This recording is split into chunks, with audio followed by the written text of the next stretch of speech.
পানির পরে বসে, পানির পর জায়নামাজ বেছে নামাজ পড়ে। তা মানুষজন তাকে খুব পছন্দ করে, খুব মহাব্বত করে যে আমাদের হুজুর, আমাদের পীর সাহেব কতই না বুজুর্গ, পানির পর বিছিয়ে জায়নামাজ বেছে নামাজ পড়ে। তা মানুষজন সম্মান করে বিবির কাছে এসে বলতেছে, বিবি, আমাকে মানুষজন খুব সম্মান করে, আমি আল্লাহর বুজুর্গ হয়ে গেছি, আমি পানির পরে জায়নামাজ বেছে নামাজ পড়ি।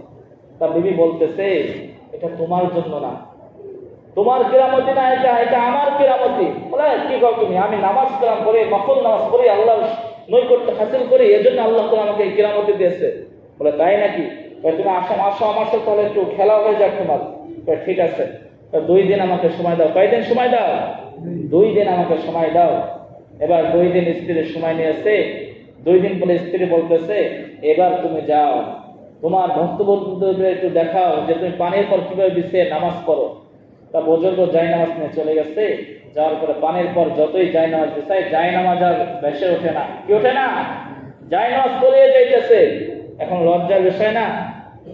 এবার স্বামী চিন্তা করতেছে, আমার কিরামত তো শেষ। দ্রুত স্ত্রীর কাছে ফিরে এসেছে, এসে বলতেছে, ওই স্ত্রী, এটা তো আমার কিরামতে ছিল, কিন্তু আমার তো কিরামতে শেষ হয়ে গেছে, দ্রুত বলো, আমি তোমার কাছে ক্ষমা চাইতেছি, আমাকে বলো এটা কিসের জন্য হইল না? 2 দিন আগে জায়নামাজ বেছে আমি নামাজ পড়ছি পানির পরে, আজ আমার জায়নামাজ ভাসতেছে না, জায়নামাজ তলায় যাইতেছে। বলতেছে, শোনো শোনো স্বামী, তুমি যে জায়নামাজ বেছে নামাজ পড়তা, আমি যখন ইস্তেঞ্জা করতে যাইতাম, বাথরুমে যাইতাম, প্রস্রাব করতে যাইতাম, ইস্তেঞ্জা এমনভাবে পরিষ্কার হইতাম যাতে করে ঢেলাকুলুক্ত ব্যবহার করতামই। এরপরে সাবান দিয়ে হাত ধুইতাম, হাত ধুয়ে এসে আমি বিসমিল্লাহ বলে আপনার জন্য খাবার রান্না করতাম। সেই খাবার খেয়ে আপনি নামাজ পড়তেন, সেই নামাজ আল্লাহ তাআলা সঙ্গে সঙ্গে কবুল করতো। আপনি যখনই বলেছেন আমার এটা কিরামতি, আমি তখন থেকে এই 2 দিন যাবত আমি ইস্তেঞ্জা করে ঢেলাকুলুক ব্যবহার করতেছি না, ওই নাপাকি অবস্থায় আপনাকে রান্না করে খাওয়াইতেছি। এই জন্য আপনার নাপাক শরীরে ঢুকেছে। আপনি যতই পানির পরে জায়নামাজ বিছান না করে, জায়নামাজ আর ভাঙবে না।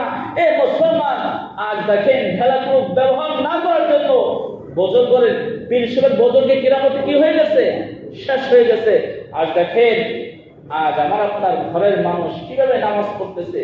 নামাজ নাই, কালাম নাই, ওযু নাই, ইস্তেঞ্জা ঢেলাকুলুক ব্যবহার নাই, সে অবস্থা আমি আপনি খানা খাইতেছি। আমার আপনার নামাজ কি কবুল হইবে? আমার আপনার কেন দোয়া কবুল হইবে? এই যে ঢেলাকুলুক ব্যবহার করবো তো ইনশাআল্লাহ, পরিবারের সকলকে নিয়ম শিখাবো তো ইনশাআল্লাহ। আল্লাহ তোমাদের সকলকে নবীর সুন্নাত তরিকায় জীবন গড়ার তৌফিক দান করুক। যা সুন্নাত অনুসারীদের কবুল